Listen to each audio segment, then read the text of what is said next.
It's too much of a risk to be in a smaller group. Safety in numbers, Hiroshi tells himself, just as he did when the men voted on whether or not to attempt an escape.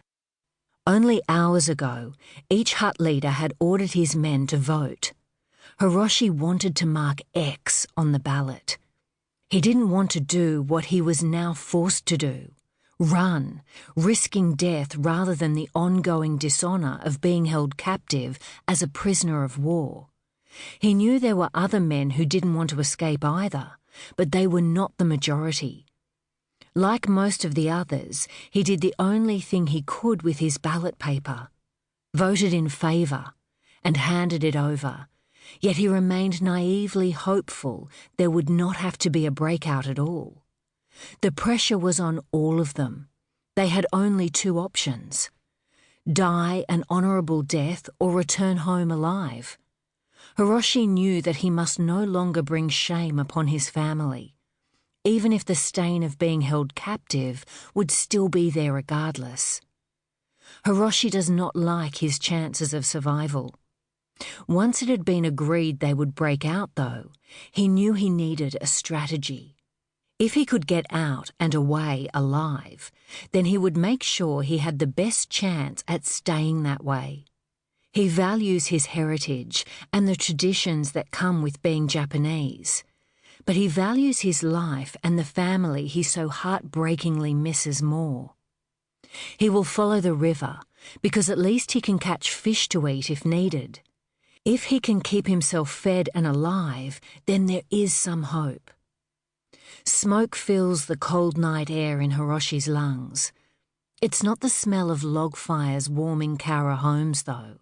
It's the burning of fear and hatred and the huts the men had stacked firewood under and set alight as part of the breakout. Hiroshi is agile, lean, running with speed and strength, but others aren't as light-footed or balanced. He can tell by the way some of them are zigzagging that they are still affected by the home brew they'd drunk when saying their farewells in the hours leading up to this moment. Hiroshi hadn't drunk any of the Cowra Masamoon, named after the famous sake of Kobe. He said goodbye sober, wanted a clear head if and when the escape began, but his head is far from clear. It is filled with terror and turmoil about what will happen. Other men surround Hiroshi when he reaches the fence where the No. 2 Vickers gun is stationed, in the northeast corner near F Tower. The gun is mounted on a trailer and there are 2 Australian soldiers there firing rounds. Japanese soldiers fall and Hiroshi's ears are filled with the cries of pain, which are somehow more deafening than the blasts of artillery. He tries to block the noise of the men who are already lying wounded. His heart beats frantically as he looks around. With each step he imagines he will be the next to fall. He can't see his closest friend, Masao, but he hasn't got time to wait. He throws his blanket over the barbed wire fence, scrambling up and over it quicker than others. He runs as fast as his legs will carry him. He runs like he did in his university days when his studies were mixed with sport. He runs like the child he was with his cousins, the very family he wishes he could see right now.